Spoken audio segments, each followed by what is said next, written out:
Hello everybody, हर हर महादेव। आज हम बात करेंगे करियर को कैसे देखते हैं। तो करियर के ऊपर जो इन्फ्लुएंस होता है वो सैटर्न का होता है। तो सैटर्न के साथ जो भी प्लैनेट्स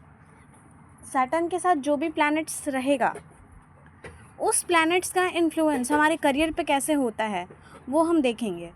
तो यहाँ पे सबसे पहले हम देखते हैं कि अगर सैटर्न और मर्क्यूरी अगर कंजक्ट हो, एक साथ बैठा हो किसी भी हाउस में, तो सैटर्न और मर्क्यूरी जब कंजक्ट बैठेगा तो ऐसा इंसान, सैटर्न क्या है हमारा, सैटर्न का कारक तत्व क्या है, कर्म है, प्रोफेशन।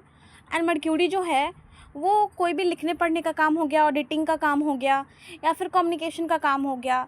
तो ऐसा इंसान बोलने के काम में माहिर होगा। फॉर एग्ज़ाम्पल, ये कॉलिंग वगैरह में जो काम होते हैं ना, वो सब काम करेगा, या फिर कोई भी डिजिटल वर्क जो होता है, या फिर ट्रेडिंग वगैरह में भी ये अच्छा होगा। मर्क्यूरी से रिलेटेड वर्क हो गया। फॉर एग्जांपल टीचिंग में भी हो सकता है, मैथ्स टीचर हो सकता है, एंड कैलकुलेशन वगैरह। उसके बाद फिर कंप्यूटर पे अच्छा काम करेगा।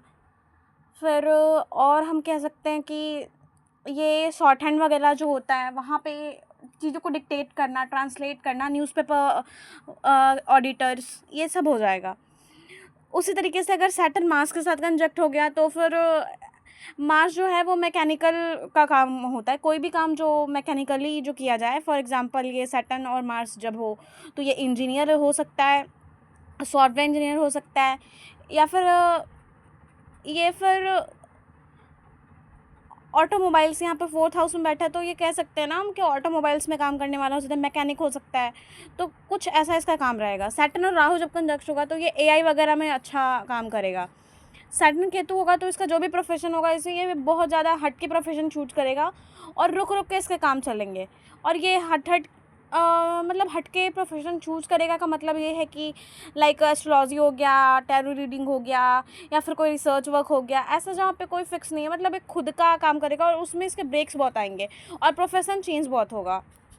उसके बाद और हम देख लेते हैं, जब भी सैटर्न और सन कंजक्ट रहेगा तो हम कह सकते हैं कि इसका कर्म जो होगा वो सन, यानी ये मतलब पिता के साथ इसके डिस्प्यूट्स वगैरह होंगे, एंड गवर्नमेंट के साथ भी डिस्प्यूट्स होगा।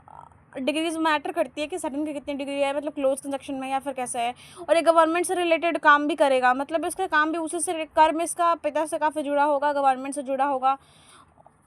सैटर्न और मून जब होगा तो ऐसे लोगों के मूड स्विंग जो होते हैं वो बहुत होते हैं। एक टाइम के बाद मतलब इन्होंने इतनी हार्ड से फेस करी होती है ना कि डम्ब हो जाते हैं, एकदम एकदम नम हो जाते हैं।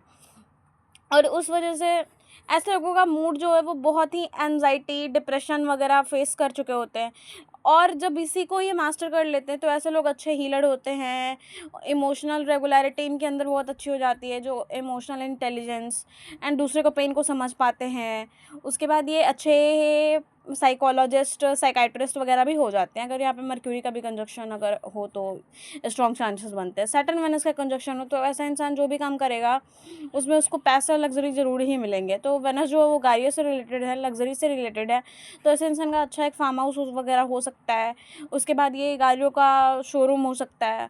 तो कुछ ऐसा काम ये कर सकता है, एंड जो भी काम करेगा उसमें उसका पैसा, लग्जरी वगैरह आएंगे।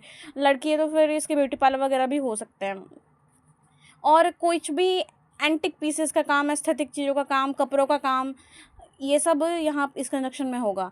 सैटर्न और जुपिटर जब भी है तो ऐसा इंसान एक ऊंचे पोस्ट पे हो सकता है, एडमिनिस्ट्रेटिव पोस्ट पे होगा, एंड टीचिंग में भी हो सकता है। तो दैट्स ऑल फॉर टुडे।